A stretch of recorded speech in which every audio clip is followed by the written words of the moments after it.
Cool. Hello and welcome to the Dungeon Masters Guild House. This is a weekly podcast where I, Matthew Whitby, sit down with amazing creators of the DMs Guild, and I say every week, but I'm always honoured that people spend time to sit down and chat with me. The one and only, the owner of an adamantine product on the DMs Guild, Steve Jaspor. Thank you so much for joining me. Hey, no, thanks for having me. That's great. Amazing might be too strong an adjective, but I appreciate it. No, this is awesome. Thanks for having me. No, I think amazing is suitable. Let's not downplay your all right. achievements over that. No, so I guess literally let's dive straight into it, and just for the people who are just like, wait, an adamantine product, which one is this? What sort of products are you known for? Yeah, so that's the big one. That was my big hit, and still continues to do very well, which is Puzzles, Predicaments, and Perplexities. Came out last June or so, and hit the 5,000 sale mark in late December, I think it was, maybe early January. I was kind of like keeping an eye on it, and then there was that wiggle room where how many sales you have to go over the actual mark, which they just fixed like last week, which is awesome. Rest in peace. yeah. So you don't have to guess anymore. So, but yeah, so that's the big one. And then Volume 2 was put out. I mean, it was kind of like a no-brainer that after this took off and was real successful to just say, you know what, we can keep, as long as we don't run out of ideas, we keep cranking out volumes of this. So Volume 2 came out in November, actually on print and demand as well. So that's the process. Let me just put it that way. The print on demand thing was, awesome. Grateful to Lisa to let us be part of that. It is pretty cool having like a hardcover book on your shelf with your name on the cover. So those are the two big things that I'm kind of known for. Yeah, it's nice to have that metal kind of feather in your cap. But on the flip side, it's like expectations for everything else now are kind of high in my mind, right? So yeah, no, I can when you sort of like hit that sort of high. Again, so is it? It's the kind of story that mimicked when we had Jimmy on, when he sort of had Handful Heist. It's kind of the same sort of story. So I guess I'm curious then. So you mentioned that Puzzles, Predicaments, and Perplexities, which is fantastic name, hell of a tongue twister. So how long into your sort of like how long ago did you start creating on the DMs Guild, and how long after was it that Puzzles came out? Yeah, so my first title went out last February, so it's been a little over a year, and I've always kind of in the back of my mind I knew it existed. I don't know. I was just kind of like, I guess, lazy, maybe a little apprehensive of putting stuff out there and bombing. Maybe not really understanding what's involved in like the licensing and stuff, and then if that gets messy, how to deal with that. And then I was on one of the subreddits, D&D subreddits. I think it was Behind the Screen, which is mostly like DM focused, and they do like these monthly. I think that's the one it was. I hope I'm not saying the wrong one. But whichever it was, they do like these monthly events, and the one for January was like, we're gonna walk you through like create an adventure from scratch, and we're gonna give you like weekly milestones. And I was like, you know what? This is like a good exercise to kind of get in the habit. And if I actually go through with it and follow the steps, at the end, I pretty much have almost a polished product. So why the hell not just like finish it off and put it out there? So that's what I did. I did the first adventure was called Waterdeep, the Plowing and Running, which was inspired by Dragon Heist. I don't know if you've looked through Waterdeep Dragon Heist much, but they have the big ass like section at the end that talks about Waterdeep and the different locations. And the thing that caught my attention was the holidays. So it was like, let's see if I can latch onto an event and build something around the event. So one of them is called the Plowing and Running, which is basically like a spring event where they have these races and stuff. So that was my inspiration for that. Went through the kind of the subreddit steps and was pretty like disciplined about getting them done by the deadlines and actually listen to feedback from other people and stuff. And by the end, I was like, all right, I'm like 90% of the way there. Let's just take it that final 10%. Let's give it a little polish and put it out there. And after that, I kind of like got the ball rolling, and I was like, all right, I can do this. This is not hard, really. So I guess one of my questions is, as part of the weekly thing, did you actually sort of post and sort of share your ideas? Yeah, that was part of it. Yeah. So it was completely, that was what it was. Yeah, how did you find the sort of the feedback process? Because I mean, Reddit has, for all its great qualities, it just Yeah. So, I mean, the good thing about that was the particular thread, at least, and then subreddit as a whole, I think, was pretty positive. I mean, you don't get a lot of trolls coming in to a monthly post that's like, here's a workshop. You know, you don't get the jerks coming in and saying that's a fucking terrible idea. You know, they just, can I curse? Is there if I curse? So when I upload to YouTube, it. they just ask, like, is this a product for children? And I'm always like, no, I don't think so. I'll try to keep it to a minimum. No, I should it have is asked fine, before we started. But yeah, you don't really get those jerks coming in and bashing your product. So it was pretty supportive. I mean, there was a lot of people participating. So not every weekly post that you put in with your ideas always got feedback. Yeah. You know, but when you did, it was pretty good. You know, it was pretty much like, oh, you know, you followed steps A, B, and C in this step, but what about D? Or did you think about this? Or you only have like 2 named NPCs. Maybe you should throw in a 3rd one.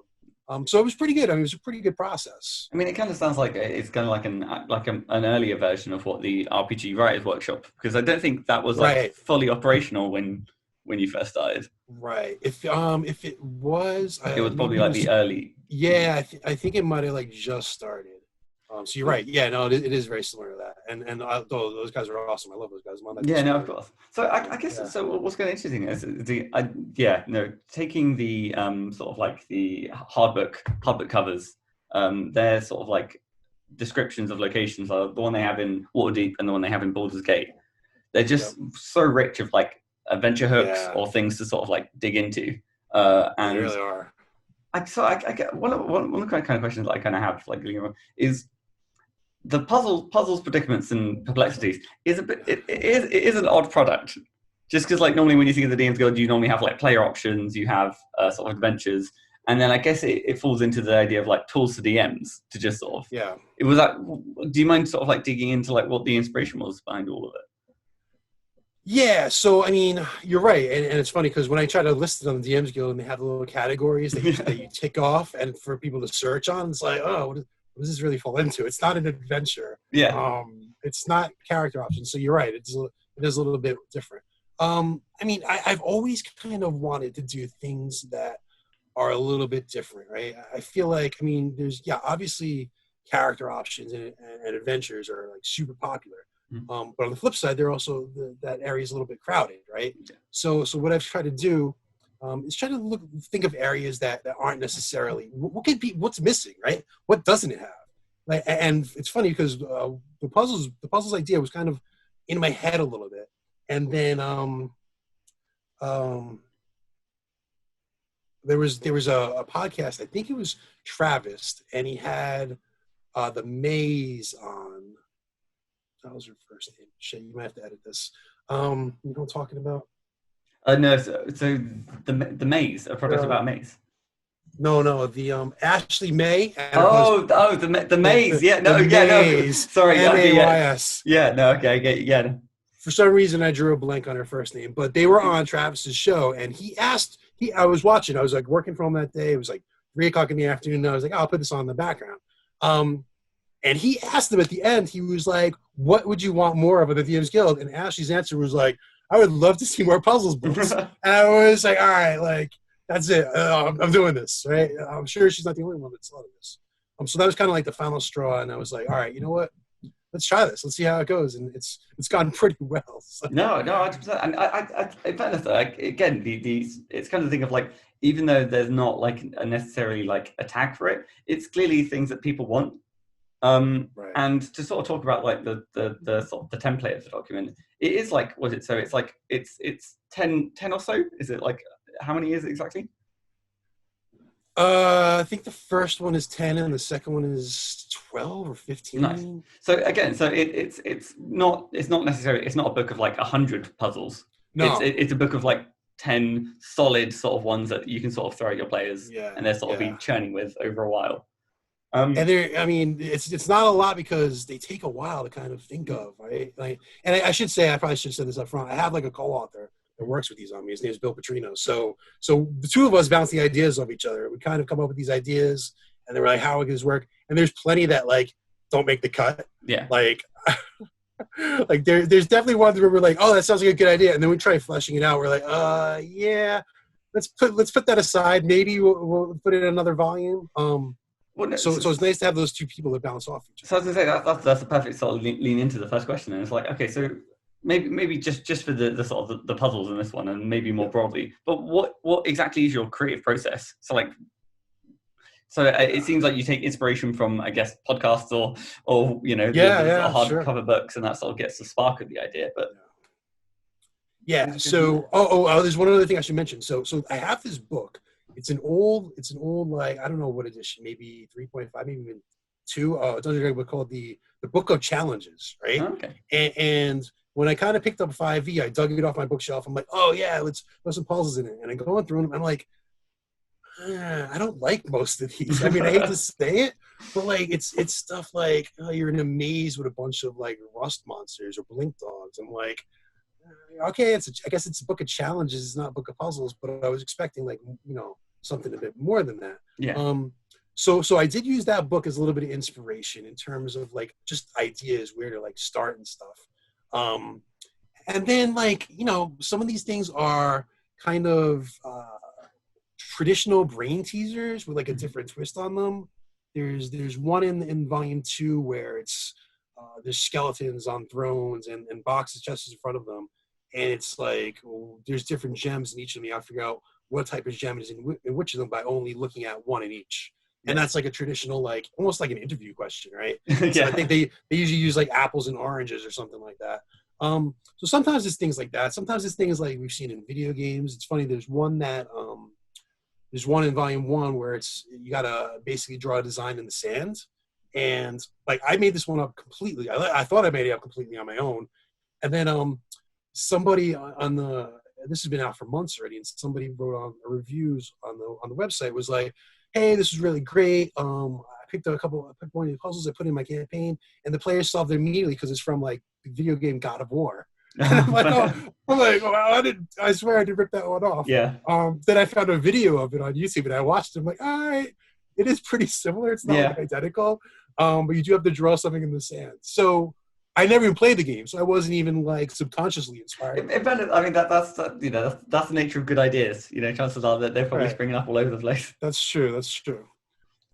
So, video games, books, other D&D things, like traditional brain teasers, at least for the puzzles aspect of it. Yeah. But then I imagine, so sort of more broadly then. So I know, was it recently, again, you released the How the Lich Stole Christmas, which I believe is very much inspired by sort of films. Right. So that was funny, man. So this is, I know I'm jumping ahead of your questions, but I think that's the podcast cannot be contained. It will go where it wins. So one of the things you asked was about like, what are some of the lessons you learned? And I was kind of like, so this kind of falls into that category. We put this together so fast, like, and we knew we had a short time frame because it's a seasonal thing. Yeah, it doesn't really work if it comes out in January. Although, somebody bought it yesterday. I don't know who's still buying Christmas Adventures in late March, but there was a single sale of it yesterday, which is fine. A little weird, maybe to say for next year. But we put it together so fast. It was just like, we had just wrapped up the puzzles book, and we were kind of like, and we've been working on that for like months. It's volume 2. So volume 2 took a little bit more time, mostly because of the print on demand thing, and we had it work, with a real layout person rather than just me dicking around in GM Binder. And then the process of sending the files back. Anyway, it's a process. Yeah. We will dig into the process later. Okay. Don't worry. Okay. Cool. So we were kind of in this period where we're like, the book is done. It's got a ribbon on it, but it's not out yet. Like, and let's not start anything big, but maybe we could take advantage of like Christmas, right? And then we kind of kicked this idea around. I think I originally came up with the title, and then we Bill came up with like the basic premise of children being kidnapped, and it was like we were off to the races. We cranked out the whole thing between the adventure, the layout, the cover art, which was awesome. 3 weeks. Wow! So it's not the longest thing. A couple of maps too, but yeah. We were like, we got to get this out before Christmas. We got it out, I think, December 6th, which was like perfect. So we sold 600 copies in December. So pretty Congratulations. happy with that. Yeah, no, of course. Yeah, thanks. I'm pretty happy with that. So yeah, I mean, that was one of the things that we kind of learned. Like, you don't necessarily, if you have an idea, just go for it, right? Mhm. Doesn't necessarily need like super heavy, like intense, 100-page book. This was like a 15-page book that we cranked out in So, a so, week. so was it the idea of literally like sometimes it's to sort of try and sit down and sort of plan every sort of meticulous detail of a document is sometimes not as useful as just diving in and getting it done. I I suppose think so. I there's mean, there's yeah, the was it the adage that the perfect is the enemy of done. yeah. Oh, exactly. I could not agree more with that. That's like perfect. Yeah, for sure. Yeah, and there's still some planning, right? So we basically wanted to be a one shot. So we figured probably somewhere between like 3 and 5 encounters, Mhm. right? And depending on the size of the encounter and the type, maybe make one of them a little bit optional. And then one of the things we did too was like, well, where do we scale this adventure, right? Because this is a consideration too. Do you make what level adventure, right? Because Yeah. that's part of who buys it, right? So we said, well, what if we make it for all levels, right? There's not that many NPCs in this. There's only, I think, 3 fights, right? There's the snowman fight, there's the kobolds, and then there's the final boss fight. So there's really only 3 fights. So how much extra effort would it be to basically make 4 tiers for each of those 3 fights? And we're like, you know what? Let's do it. Like, Yeah. let's do it. And then you know what? We can market it to any level, and that's exactly what we did.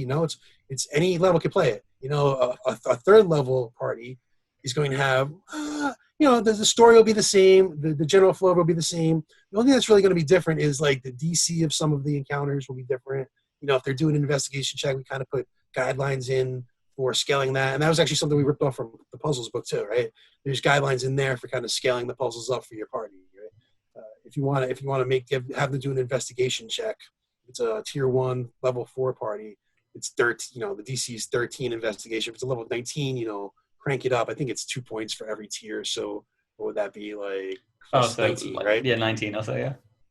No, Yeah. So no. we did the math and it works pretty well. So we did the same thing for this adventure, and I have no proof, but I suspect a decent part of its success is because we didn't lock it into a single level range Yeah, I mean, and said and anybody can pick this up. I imagine there are a few DMs out there who obviously look at a product and be like, oh yeah, no, my party's like, I don't know, 7th level at the moment, and this is like Right. a 15th level thing. It's just like I would have to Yeah. sort of do it again. It's was it the stopping the lazy DM to be able to just pick up something and just plug it in.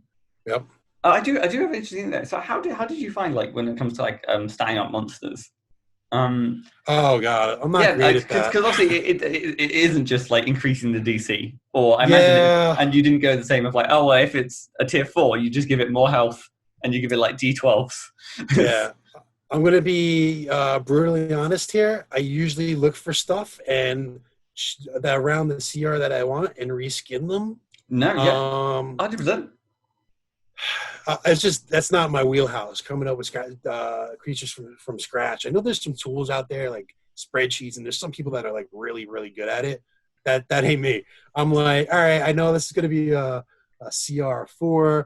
Let me go on D&D Beyond, see all the monsters Yeah. CR4, kind of pick one that's like in the same vein and just reskin it, maybe combine 2. But yeah, that's So, my so I that's guess, I my guess, I honest guess excuse. to maybe to peel back the curtain a little bit then, to take the snowman encounter, do you Yeah. remember what you kind of based the snowman off of? Snowman. It was probably just some fairly basic humanoid. It might have even Fair. been like orcs or something, right? I will look at like things like attacks, right? So the snowmen aren't spellcasters, but they've got these stick hands, right? So that's like almost like a claw thing. Yeah. So look for something that has claws, Don't remember exactly what NPCs I used. Like I said, I used 4 of them because there were 4 different types, variations of them. But yeah, it might have been like for the tier 1, it might have been like an orc, something just as simple as that. You changed the description a little bit. Maybe instead of claw, it said like stick scratch or something. Yeah. But yeah, He just was. You that's play around with the dice. It's like or you give him like a D4 damage or like a D6 or Yeah, and maybe I'll screw around with like their stats a little bit so they make a little more sense, but without changing the overall scores. So, maybe the snowmen aren't that smart because it's really, I won't spoil it, but they're not really snowmen. Yeah. So, so maybe like adjust their intellect down from 12 to 10, and then boost like their strength up from 10 to 12. Just play around the numbers that way a little bit. No, it's a fascinating idea, and as like I consider myself like an adventure writer, and it's something that I've never really thought about. I've always kind of written adventures like, I don't want to call it traditionally, but the idea of actually just making them scale, it from like a commercial standpoint, it makes oodles of sense, and I'm kicking myself for not having thought of it sooner. Yeah, I mean, I'd like to see more of it, honestly. You basically quadruple the size of your market, right? Yeah. I mean, well, maybe not, because maybe there's not as many people in each tier, but you're not losing sales because somebody was looking for a level 5 adventure and yours is a level 8, right? Just say, boom, it's scalable. Yeah.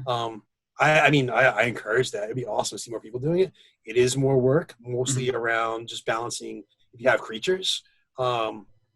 But I think it's worth it. I mean, we did a puzzle book too. In the case studies that you have so far, it seems to be paying off. Yeah, it's working, right? To sort of touch back on a point that we sort of touched on earlier, is obviously with puzzles, predicaments, and perplexities too, which is just as much of a tongue twister with 2 on the end. You could just say the puzzles book. You can say puzzles 1, the puzzles 2. That's what I'll probably be doing. It's a good title. I feel like I need to say it every time. But so you actually went through the print on demand process. Yes. Which I think I've spoken to a few other people before, and everyone in their own words sort of said that it is an entire different beast in itself.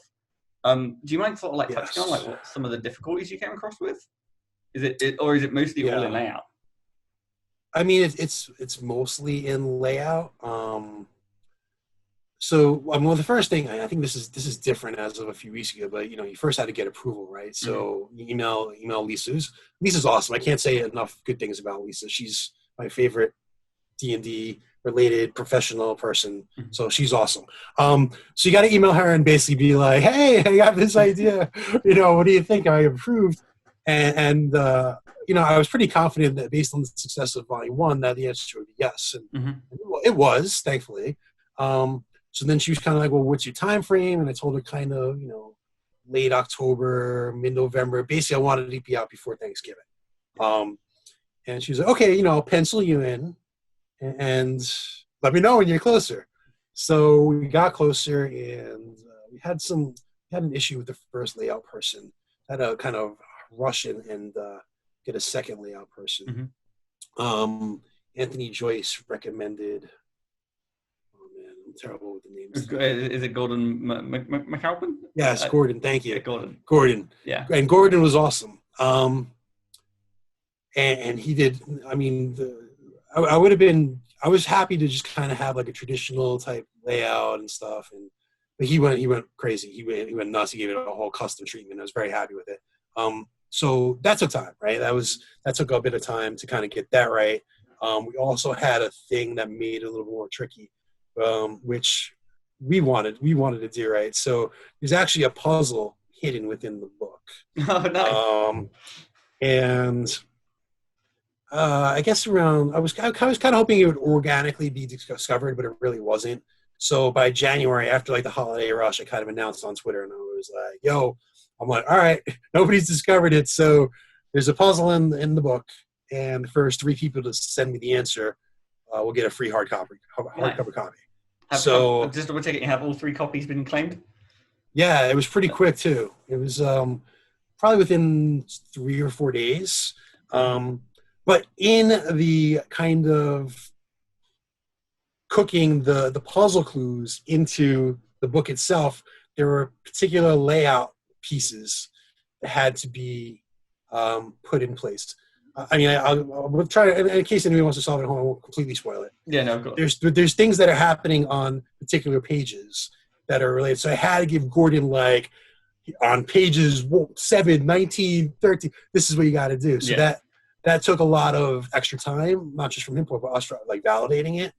And then it was like, okay, now we submit it. So the submission process, I won't bore you too much with details, but let's just say there's about 4 people involved. Lisa's pretty much just like the communication person, right? She's the person you actually send it to, but then she forwards it to one person. They do like a pass. Mm-hmm. You get the feedback back. So she's kind of like the middleman for So the passing the feedback liaison liaison. That's a good word. Yeah.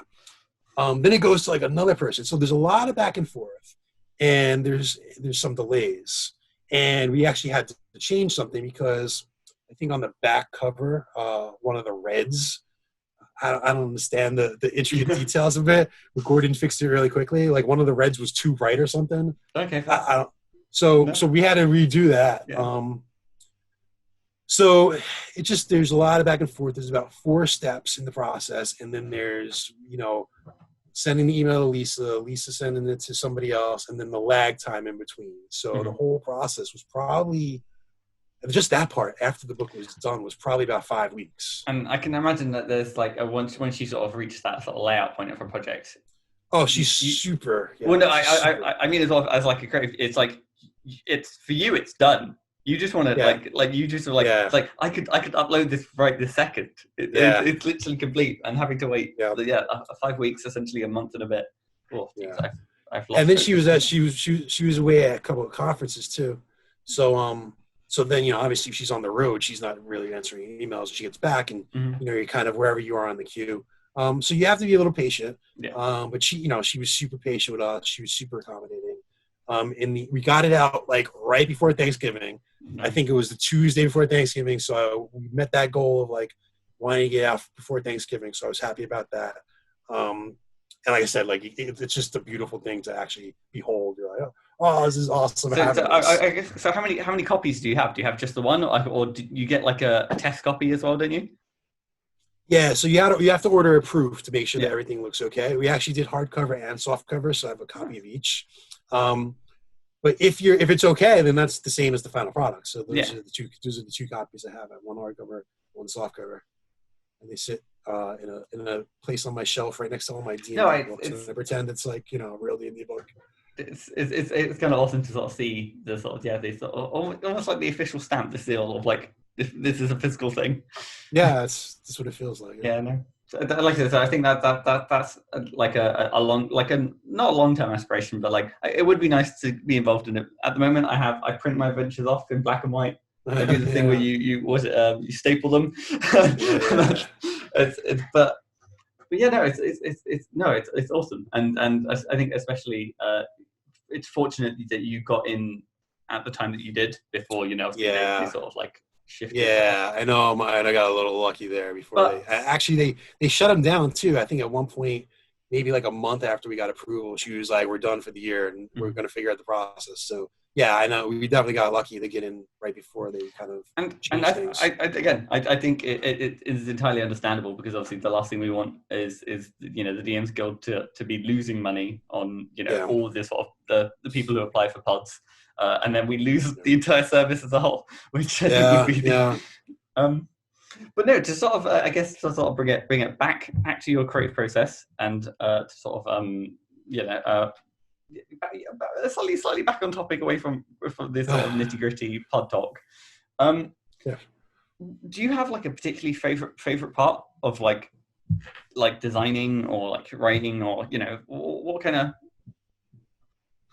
So I definitely like my favorite part is definitely the concept phase, where I'm like, we're coming up with ideas and kind of outlining it, and it starts to come together, right? Like, so the Christmas book, the Lich Christmas book, we were just like, there were several times where we're just like, holy shit, that's brilliant. Like we were just kind of kicking things around, and we're like, yeah, that's awesome. Like, what if the Lich isn't really a Lich, right? So that's part of the way, not to spoil it, maybe spoil it. By the time Christmas comes around, anybody that watches will have forgotten. Yeah. But it's like, you can't put a level 3 party or a level 7 party against a Lich, right? So it's not always a Lich at the end. Yeah, so that's another thing as well. Yeah, because of the tiered levels, you kind of have to be flexible. Right. So like, but when we were kind of figuring out how to do that, we were like, a couple of moments where we were just like, yes, like that's awesome. So that's definitely my favorite part, especially when you have kind of those breakthrough moments. So how do you formalize these sort of like the initial sort of ideas? Is it just literally just throw them into like a Google Doc and see what sticks? Or yeah, mostly that's pretty much it. It's Google Docs, or I'll talk with Bill over like Google Hangouts or whatever. And actually, we actually know each other in real life. We played a D&D together. So when we see each other in person, right? We're driving out to dinner before we sit down and, get around the table and actually play D&D. We'll toss some ideas around in the car and stuff. So yeah, it's just either a Google Doc or conversations that we have either in person or over like, Google Hangouts, text messages. Yeah. And then once they're in the document, the idea is down, the next step's kind of like fleshing out and writing. So the writing part, I kind of like, I like the writing part when I get in the groove. Mm-hmm. When I get in the groove, like with the Chris's book, I just did, I have two things coming out. We'll get to that later. But one of the things that I'm putting out real soon is I was on the Design Dash back in December. Oh, awesome. Yeah, so I was on with Emily. So was it Emily, you were joined by yes. Jackie Leong and Emily Smith? Yes, that's who they were, and they were awesome. And the theme was rhymes with Feast of the Moon. I guess Feast of the Moon is like the D&D version of like Winter Festival or Christmas, whatever, right? So we did that craziness. Have you watched any of those shows? Like I said, I've unfortunately I've never been able to sort of catch one live, but I always try and catch up on the stuff. Just because it's an interesting challenge. So I love it. It's crazy, but I love it. So I've taken a part in a fair few game jams, which essentially it's the same sort of thing, but just for sort of like same sort of thing, right? Yeah. But no, I think as well. It's like it's interesting for the DMs Guild, being that the sort of challenges or the people you bring on obviously come from like very different sort of like writing backgrounds, and being able to sort of find like that sort of like how can they all sort of or how do they all approach the same prompt differently? How did you find your experience on the show overall? It was awesome. Those 15 minutes fly by. It's like I tried to take my headphones off so I wasn't getting distracted while Lisa and Matt were kind of talking in the background, entertaining people while we were all doing the design thing. Yeah. And it was like I felt like I had written nothing, and it was like, all right, time's up. Like time's up. I'm like, oh shit. So it's one of the things we got at the end of that was Lisa gave us this cool little like logo as seen on Design Dash to put on these products if we ever decide to publish them. Yeah. So I've been meaning to do it for some time, but I finally did it the last week or so, where I took the idea and I actually refined it and actually fleshed it out in more than 15 minutes. But I got in a groove. Like once I had it, the ideas were kind of done. I just had to kind of like extend them a little bit. But I was like cranking out the words. So when I get in that kind of like rhythm, like it feels good. It feels good when you have like the inspiration and you know what you're gonna write, and the words just kind of flow out.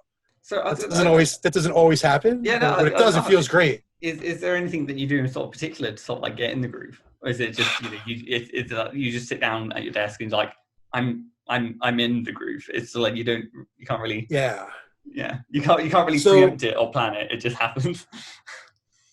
I mean, so when it's stuff that doesn't necessarily have a deadline, right? And it's just like either my own stuff or stuff Bill and I are working on with no real set release date.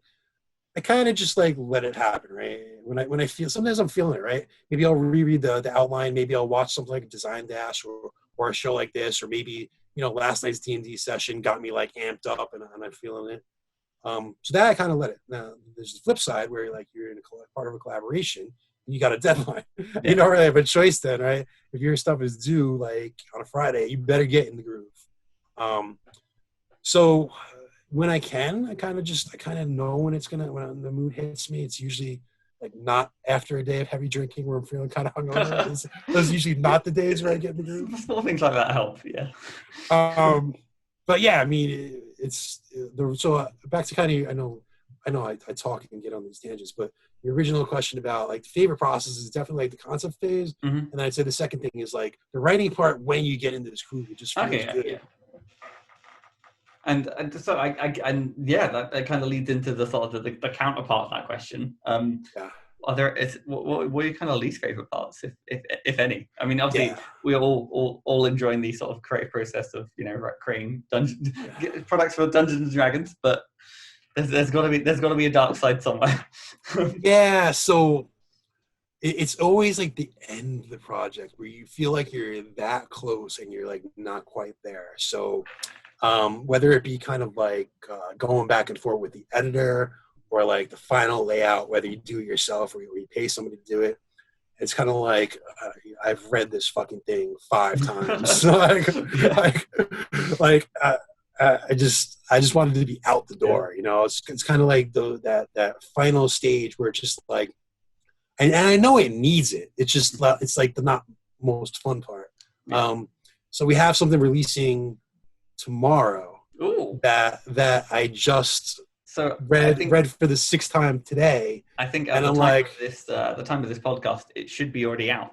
Oh, so that's true. Yes. We'll Tuesday, we'll put a link down in the. Oh, awesome. So Tuesday the 31st, March 31st will be when it comes out. Barely meeting our Q1 kind of target for this. The last day of Q1, we're getting it out. But I just reread it for like the 6th time today, but I consider like the final PDF, and I found a typo. I was like, oh, there's an extra word in there. Yeah. I'm like, all right. Because I was kind of going to mail it in. I was considering not even reading it. And Bill said he read it and it looked good. I was like, you know what? Let me just give it one more pass. And sure enough, I found a typo. Would you like to share the name of the product? Oh, yeah, sure. So, yeah, no, I'd like to talk about it more than just the name. That's cool. Oh, no, by all means, please. I didn't know how under wraps you, like, obviously, because it's not technically out yet for when we're chatting. So I've kept it mostly under wraps because we're doing something a little bit different, right? And this is kind of, it's not puzzles related, but it might be considered kind of different. I looked on DMsGuild and didn't really see anything like this. We'll see whether or not that means it'll be popular or not. But essentially, it's like an achievement system, and we call it King of the Road. And Bill came up with the name. It's kind of inspired by this thing that, like, he was into skateboarding. I think he still is. And apparently, the skateboarding thing where they had different teams of skateboarders and they went around the country or the world and did like this like scavenger hunt type thing, or almost like achievement type things. Mm-hmm.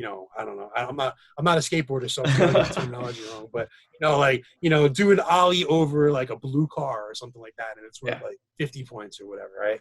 So they'd have these lists of things that they had to do and get, and to get points for this. And we basically took that and turned it into D&D. So there's about, I think there's 30 different pages of just like score sheets with achievements. Wow. And the idea is that the players get these, and they try to do these things, right? So there's class specific ones, there's race specific ones, and then there's more generic ones like monster souvenirs or magic items. I think one of the magic item ones is something like eat mayonnaise out of a jug of alchemy, right? That's worth like 10 points. Yeah.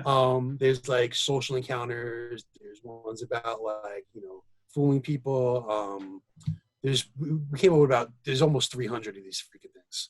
And there's guidelines for kind of like how to run it.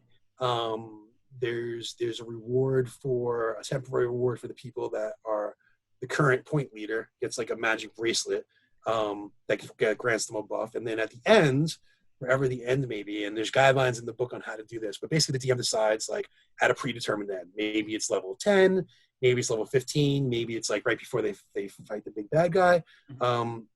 At the end, when it finishes, you add up all the points, and the person who has the most points gets crowned as the king of the road and gets a super awesome like magic crown. So that's what's coming out tomorrow. And that's also, my mind goes straight to it's like a bucket list for adventurers. It is kind of like a bucket list. Yeah. That's a good way to describe it. Yeah. So I'm curious as well. So what sort of I was going to ask what were the sort of like the buff mechanics behind the thing? But I wonder if that's like maybe digging a little bit too deep. No, I mean like the item. So I can tell you that it's so the crown. The bracelet and the crown give similar buffs, but for different durations. Yeah. But essentially, you choose a stat and you have advantage on it. Any skill rolls associated with that stat, right? So you got to picture the crown. It's got imagery in it. How the crown has 6 like, I don't know what you call them, tines or spikes on the crown. Oh yeah. Each with a different gem from all over the continent or whatever, and each one represents a stat, right? So you rub the blue one and you activate your dexterity crown thing. You've got advantage on dexterity for the next 24 hours. All dexterity checks for the next 24 hours. The bracelet is similar, except the buff only lasts for like an hour. And the crown also comes with something where if you go into any inn or bar across the land, you're wearing the crown, everybody like knows who you are. Yeah. And like, they give you all the drinks and they treat you like a king, basically. And then, not so you're not freeloading when you leave. The owner of the tavern or the bar is magically awarded like 5 times the amount of gold in what you would have, spent, your expenses, right? So everyone wins. Everyone is, right. So I guess, so you mentioned that, so the kind of the research for this product was essentially sort of like scouring the DMs Guild, but like, can you sort of remember what the sort of like initial like inspiration behind this was? Was it just like... Yeah. So the inspiration was, like I mentioned, the kind of the skateboarding thing, right? Yeah. So the skateboarding scavenger hunt was kind of like, and Bill has said this to me months ago. He's like, I've always kind of thought this would be a cool idea. Like, what if we just do it, right? Yeah. So I was like, all right, let's do it. Yeah. So then it's kind of like, well, what categories do we break them out into? Okay, well, classes and race, those kind of, make sense. Mm-hmm. So let's start there. And we tried to come up with, we did. We came up with 10 items in every category. And the point ranges for basically 5 and in multiples of 5 from 5 to 25, 2 each. All right. So it's a real easy, even breakdown. Each sheet can give you 2 5-pointers all the way up to 2 25-pointers. Mm-hmm. And then filling in what those items are is the hard part. Right? Yeah, I was gonna say, like, I can't imagine. Like, I imagine you. So, what's an example of like one of the hardest, the most difficult sort of achievements? Well, is there one like, was it like slaying like an ancient dragon, or like? Let me I'm gonna cheat and bring it up real quick. Oh, very nice. I think that was it. So this is the first time we can sort of say that the Dungeon Masters Guild House podcast it gets hot scoops. This is a hot scoop. This is a hot scoop. So there's a few 25-pointers, and not all of these are all created equal, but I'll give you an example of a couple 25-pointers. So so Paladin, right? This one's obtain a Holy Avenger weapon, right? That's kind of like the holy grail for Paladins to get a Holy Avenger. Let's see if I find another one. But no, I must admit, like, yeah, it's such an interesting concept that I can see. Just, I don't know, it gives the players another something to sort of look out for or sort of plan. Yeah. So here's another one. Yeah, I won't give it too many, but there's for half orc. There's one about like getting a diploma for a prestigious university, right? So there's kind of a mix. There's kind of a mix of things that are like mechanic based and like role play based, right? Yeah. There's one I think a wizard kill like 3 enemies at once using a lightning bolt. So there's a mix. Yeah. I mean we played the other night. We had our usual game, but obviously now online because nobody's going near each other. No. And Bill and I were kind of playing around with it, like as we were both players. One of our friends was DM, and we were kind of playing around with it as it was going on. So we just happened to fight a Minotaur, right? And one of the things in the monster section is like cut a horn off the Minotaur. So it's like I cut a horn off the Minotaur. That's 10 points. Yeah. And we weren't formally we hadn't formally introduced it, but we were just playing around with it. It seemed like if people are aware of it and they actually like take it out, it looks like I think it's going to be a lot of fun. Yeah. I hope people feel the same. I think that's what lends itself is like this is something that a player can bring to the table. So necessarily, exactly. while the DM could sort of say, "Oh, we're using this system," everyone can sort of get involved. But you don't necessarily have to use the bracelet or the crown. You could just be literally like, "I want to do, I want to try and complete. I'm a completionist. I want to try and tick all these boxes." Exactly. As someone who used to I used to try and get on the Xbox I used to try and get 100% gamer score on the games. So the idea of this product it kind of scratches that itch that I haven't thought about in a very long time. Yeah, and that's kind of part of we're still actually it's not live yet, right? So I'm still kind of refining the product page thing, and it's kind of like I kind of want to allude to things like that, like achievements in World of Warcraft or gamer score on Xbox, and people make that connection and be like, oh yeah, there's no reason we can't do this. You can do anything in D&D, right? Yeah. You can do literally anything you can imagine you could do. why not just add this extra layer on top of your campaign? And hey, you don't even necessarily have to tie it to a single character. It's true too. Yeah, you can also this is me as a human being. This is like, which is right. People don't normally consider in D&D games. That's awesome. So it kind of touches on like one of the questions of like what you're currently working on, or technically probably if it's coming due tomorrow, not really working on it anymore. It's probably like the final like. I hope I'm done. I think the only thing I have to do now is add the little bookmarks into the PDF. So we're on like, what is it, like the PDF _ final version Mark 3. It's V 1.0. All the older versions always, if it's not live, I always use a 0 point something. So I have a 0.1 version, a 0.2, and then a 0.9. Nice. Now the 1.0. No, that's a clever naming system, because I do fall into the habit of like you name it and then you just like _final because you refuse the idea that this document isn't done. But are you working on anything else cool at the moment? So the Design Dash one is pretty much ready to go. I think I'm just waiting on the art for that, so that'll be out in the next couple of weeks. Just had a collaboration I worked on with Ed Gregerson and a bunch of people, which is the Wanted Dead or Alive thing, which came out last week. So I've got like 3 things coming out 3 weeks in a row. Yeah. After that, I don't actually have anything that I'm working on right now. We got a couple ideas we're kicking around. So I think it sounds like you need a seasonal deadline to sort of sprint towards.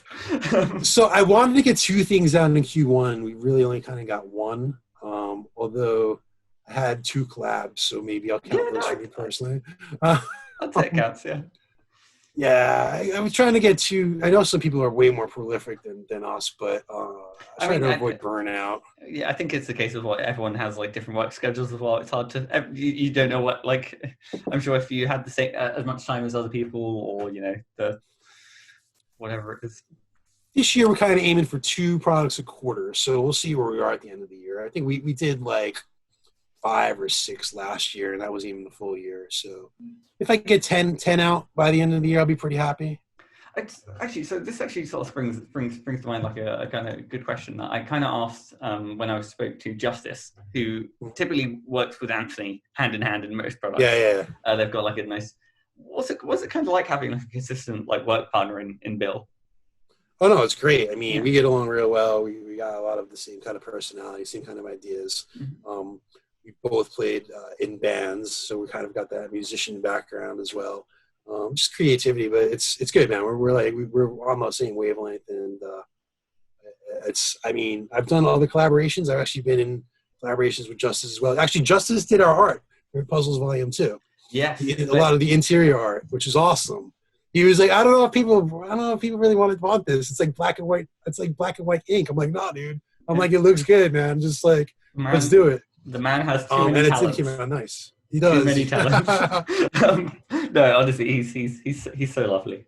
Yeah, he's awesome. But yeah, so basically, so imagine in the next sort of 3 months, one like two products or so to sort of to keep our sort of eyes open for. I think so. I mean, we've got kind of our like product wish list, right? Well, that's perfect. We kind of like that's one of the questions I want to touch on is like sort of dream projects, or like what sort of things are on this wish list. So the thing that I would love to do, and I've actually written a good amount of this already, and I'm not sure how crazy or not it is, but hear me out. I'm all board. So it's an adventure that's kind of like a competitive event. And actually, Bill kind of came up with this when we played our Star Wars campaign years ago. We had Star Wars Edge of the Empire Fantasy Flight game going for years. And he did this kind of thing as a, in its original form. We're kind of like, what if we adapt this to D&D? And, oh, by the way, we're going to make it competitive. And what I mean by that is, and like I said, maybe this is crazy, but the way I envision it is basically there's a DM that's running 2 different campaigns with 2 different groups. And they both kind of they enter this kind of competition without giving too much away. But from one group's point of view, they're going against 3 different teams of NPCs. Well, actually, for both teams' groups' point of view, they're going against 3 different teams of NPCs. What they don't know is one of those other teams is actually the other group. Yeah. So at some point along the way, and we haven't actually tried this, that's why I say this is crazy. At some point, there's either 1 or 2 points where you get both groups together at the table, and it's essentially like a PvP showdown. Group versus group. You sort of see those moments come up in sort of like the play podcasts online. They can sort of like they build months and months to sort of these big sort of crossover episodes essentially.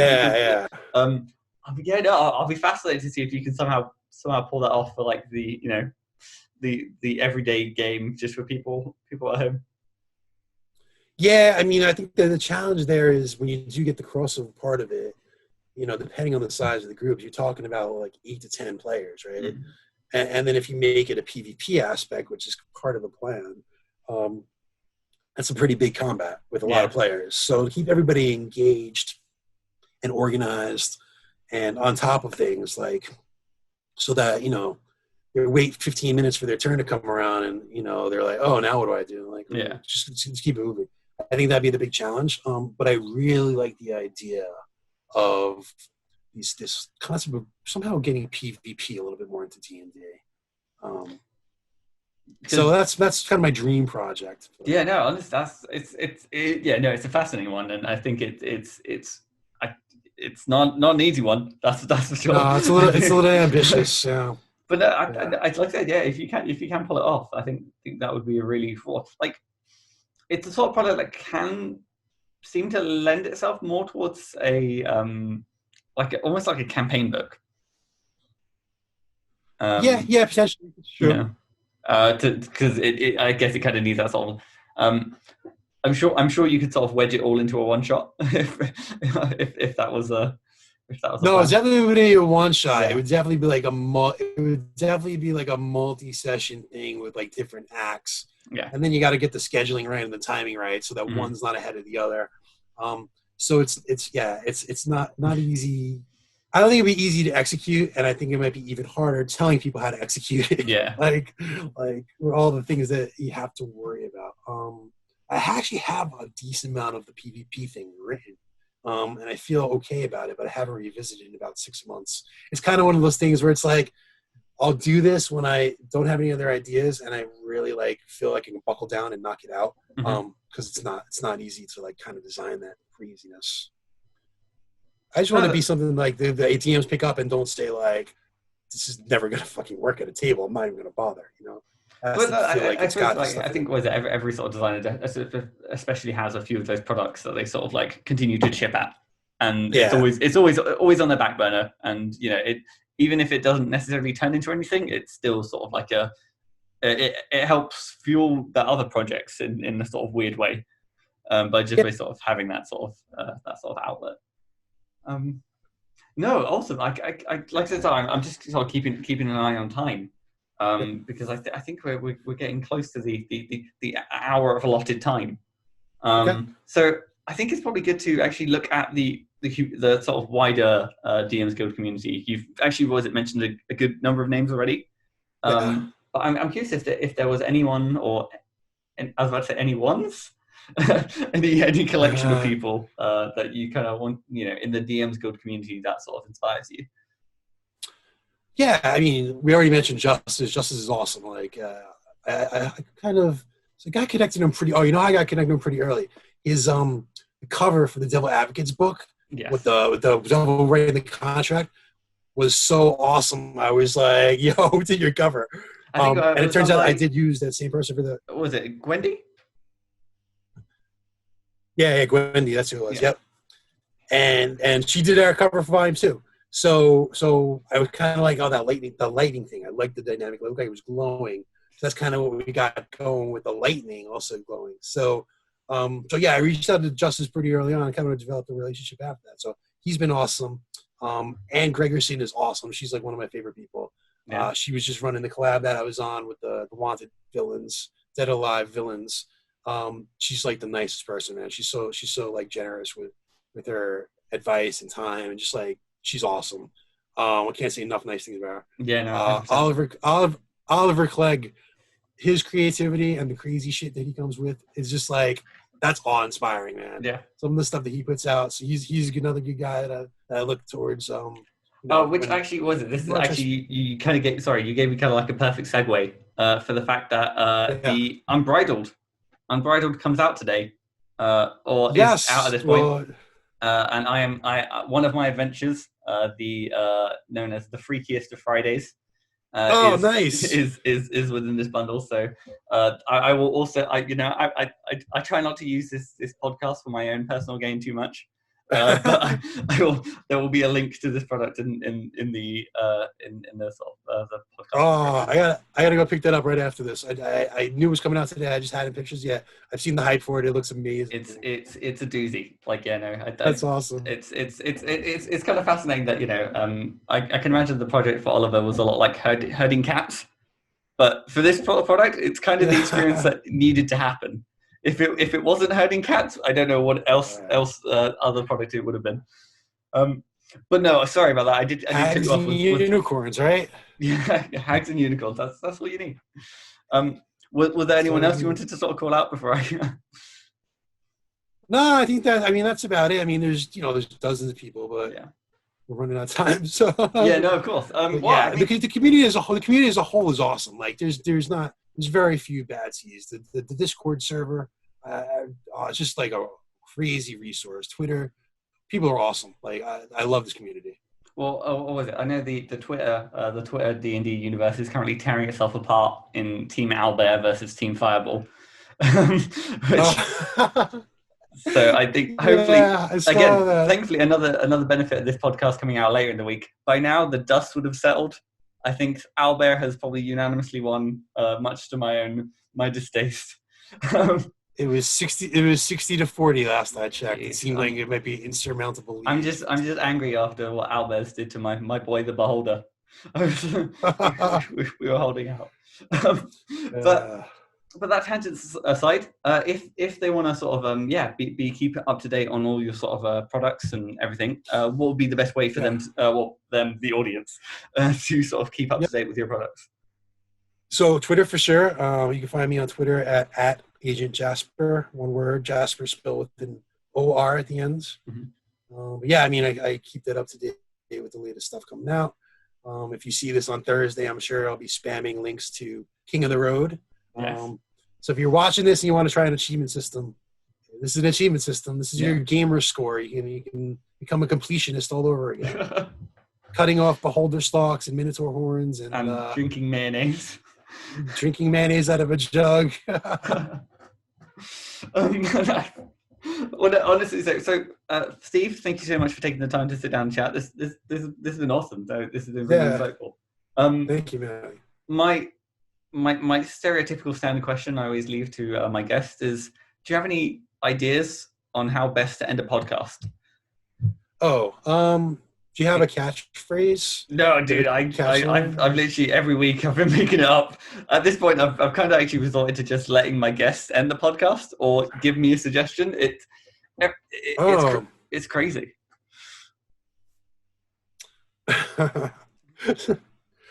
No, I don't. I didn't think of one. I do think that coming up with a tagline could be good. Maybe I'll use this. Because it's a little less formal than when I was on Design Dash. So when I told some of my friends that I was going to be on Design Dash, they jokingly said, where they ask you about your creative process, say you do a lot of cocaine. Well, you know, I can work with that. Thank you so much for joining me. I've been Matthew Whitby. Again, joined by the amazing Steve Jaspor. Be sure to check out his products on the DMs Guild. And I'm off to go do some cocaine. Yes, I think that works.